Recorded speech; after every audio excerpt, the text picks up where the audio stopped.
What is up, Earth's mightiest subscribers? It's Ernie Blerd without fear. Welcome back to the channel. Okay, so today's video we're going to be talking about X-Men number 8 by Pre-Hickman and Mahmoud Asrar. And in this video, we're going to kind of go over how something that happened back in New Mutants number 1 is finally about to pay off here in this issue of X-Men number 8 regarding the Brood.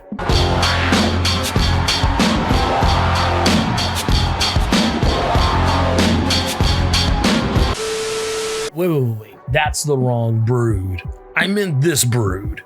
But anyways, we're gonna talk about all that and more right now, but first, let's hit that intro. Word to wise, grass only greener when it's fertilized. Gave them truth in these songs, they prefer to lies. Destiny beautiful, adrift in her purple eyes. You can't see me, you Stevie, wondering how I reach more evolutions than Evie and make it look easy. Before we get started, if you want to see more awesome comic book videos like this one, it only takes 2 clicks to become one of Earth's mightiest subscribers. Click.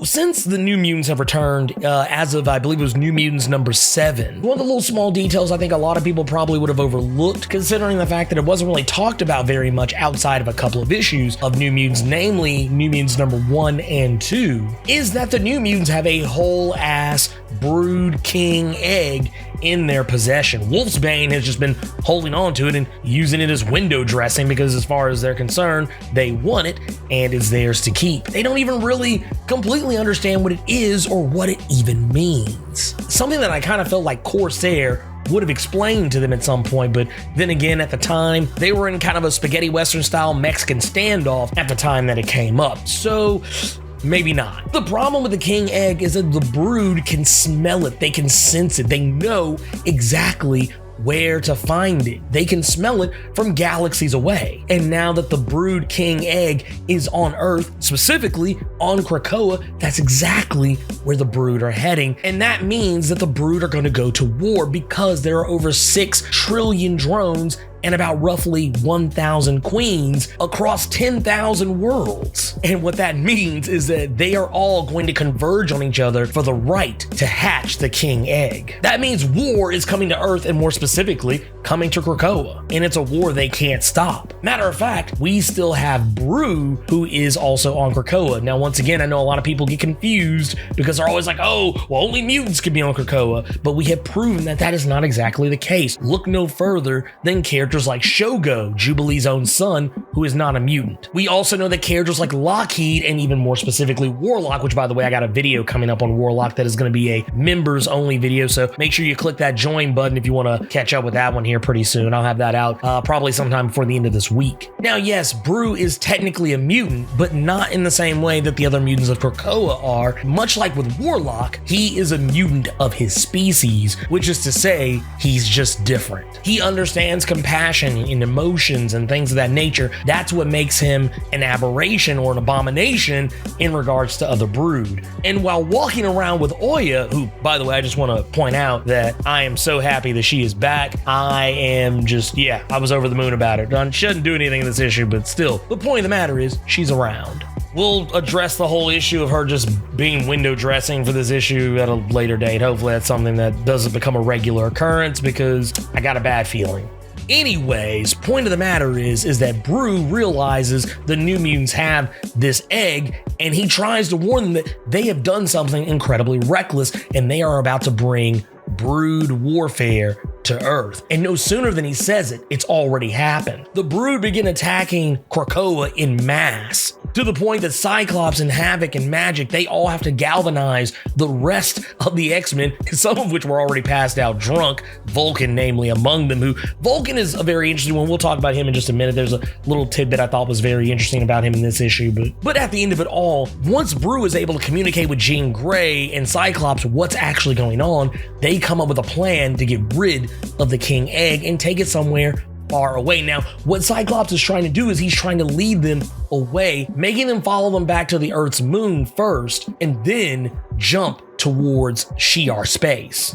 Now we also know that as of New Mutants number 7, that Cyclops and Gladiator, they have developed some kind of a rapport right now, and they are able to kind of come to an agreement about having a Krakoan gate on Chandelure, which Gladiator's more than happy to let them have, especially in light of the fact that the New Mutants essentially saved their kingdom by stopping what would have been an insurrection and maybe even a betrayal to the throne, no less. Part of me wonders if what Cyclops is doing is he is going to try and get Gladiator's help in stopping the Brood, which we now know Gladiator is actually out on the fringes of space with his son Kubark hunting and killing Brood already. Meanwhile, we know that the Starjammers, apparently, they were getting that Brood King egg for an accuser, who, of course, you know, the accusers are Kree, and what the hell are Kree doing in Shi'ar space? So this is starting up this whole thing. Like, I think that, yeah, I know I'm not the biggest fan of when, you know, the X-Men start going off and doing space shenanigans, but this seems like exactly what we're about to get is space shenanigans. Not only is the Kree accuser trying to get the King Egg from the Starjammers who were supposed to deliver to him, but because of the New Mutants, they no longer have it. The accuser is even negotiating with Sunspot about how to handle the situation, and Sunspot is basically willing to give up the King Egg in order to basically free the Starjammers, who he doesn't even like anyway, but yeah, he is friends with Cyclops, so he doesn't want to screw over the Summers family by any means. But yeah, I just think it's interesting that, you know, Sunspot is just in the middle of all this. He's just like, yeah, I'll negotiate with you. Yeah, I'll hook that up. But the problem is, I don't know if Sunspot is even aware of exactly what's going on. It's really weird. Sunspot's one of those characters. He's usually one of the smarter people, but he always kind of acts like a dumbass. And in some ways, he is kind of a dumbass, but he does always seem to know things. And it's just like very interesting. So part of me wonders if he's really fully aware of what's going on. And then, of course, with Vulcan, in regards to him, we get a little thing in the very back of the book, technically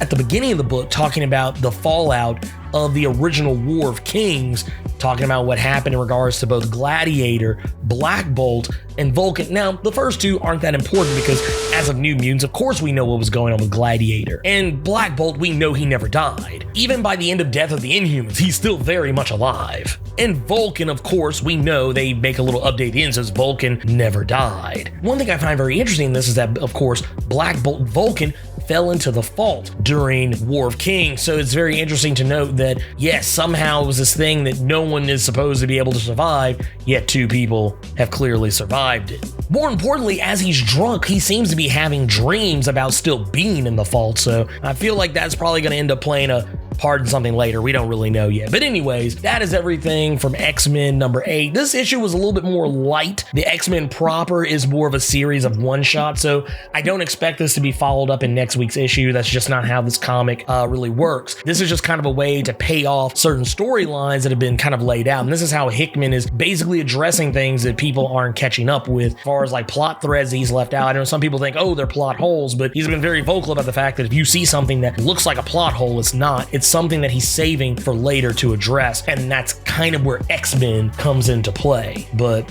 neither here nor there. The point of the matter is the Brood are here. It's been paid off from the New Mutant series, so that's really cool. It's kind of nice to see these issues kind of cross over and tie into each other, so I thought this was nice. But anyways, are you thinking about checking out this comic? Because if you are, check down in the description or in the pinned comment below, and I'll have an Amazon affiliate link where if you click that link, you'll be able to purchase this book from Amazon.com at no extra cost and support this channel at the same time. But anyways, let me know what you think about X-Men number 8 by Jonathan Hickman and Mahmoud Asrar. Sound off in the comments. So hey, you made it to the end of the video. Awesome for you. If you enjoyed this video, and if you made it this far, I don't see how you didn't, do me a favor. Hulk smash that like button. And if you want to see more awesome videos like this one, make sure you click subscribe so you can become one of Earth's mightiest subscribers, and tap that bell so you know when I post up. Also, feel free to go check out my Patreon, where if you chuck in a buck, you can get early access to most of my videos up to a week early. And if you have time, make sure you swing by nerd901.com, where you can find more of my content as well as other amazing stuff. Anyways, until next time, I love you 3000 plus ultra!